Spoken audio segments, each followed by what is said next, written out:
বজালিত বাগমৰাত চুৰিকাণ্ড লুটি নিলে কেইবা লক্ষৰ সা সামগ্ৰীৰ লগতে অলংকাৰ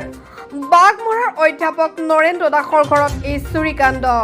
বজালিৰ বাগমৰাত চোৰাই লুটিলে নগদ ধনৰ লগতে লক্ষাধিক টকাৰ সোণৰ অলংকাৰ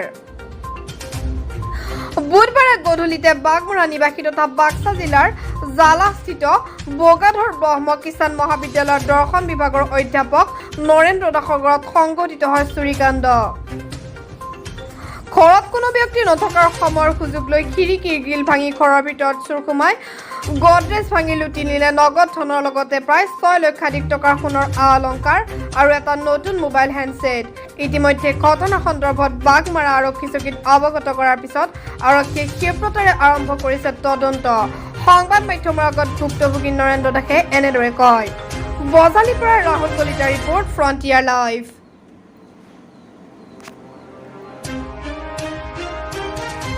এই সন্ধিয়া সময়ত আমি নাছিলোঁ ঘৰত আমি কিবা আলহীৰ ঘৰত গৈছিলোঁ এটা কাম আছিল মানে মই 6 বজামানত অহা কথা আছিল কিন্তু কিবা এটা মানে বেপাকত পৰি 8 বজামানতহে আহিলোঁ 8:15 মানত আহি পালোঁ ঘৰ আহি বাহিৰত গ্ৰিল চিল মোৰ ঠিকেই আছে ভাবা নাই মই গাড়ী চাড়ী সোমাই থলোঁ তাৰপিছত গ্ৰিলৰ লাহে লাহে তালা চালা খুলি ঘৰৰ ভিতৰত সোমাওঁতে দেখিলোঁ যে ঘৰৰ ভিতৰৰ গডৰেজৰ বস্তু কিছু চিদেলি বিদেলি পৰি আছে তাৰপিছত মই প্ৰথমতে মানে ধৰিব পৰা নাই কি হ'ল তাৰপিছত ভালদৰে চাই দেখোঁ যে গ্ৰিল এখন খোলা আছে তাৰমানে খিৰিকীৰ আৰু এই খিৰিকীৰে লগে লগে তাৰমানে বোধহয় হেৰি সোমাই এই চুৰ সোমাই এইটো কামটো কৰিলে কিমান মানৰ সা সামগ্ৰী ইয়াত মানে চুৰ কৰা বুলি এটা এইটো মানে তাত মোৰ টকা আছিল মিছেছত আছিল টকাখিনি আনুমানিক 40,000 মান টকা আছিল আৰু সোণ প্ৰায় 14 তোলামান আছিল অলপ ৰূপো আছিল আৰু মোবাইল এটা আছিল মোবাইলটো গডৰেজত নাছিল টেবিলৰ ওপৰত আছিল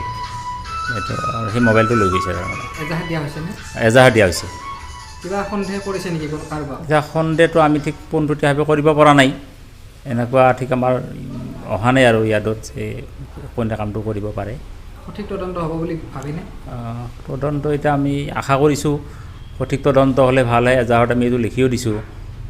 এইটো এতিয়া প্ৰশাসনৰ ওপৰত নিৰ্ভৰ কৰিব আৰু গোটেইখিনি কথা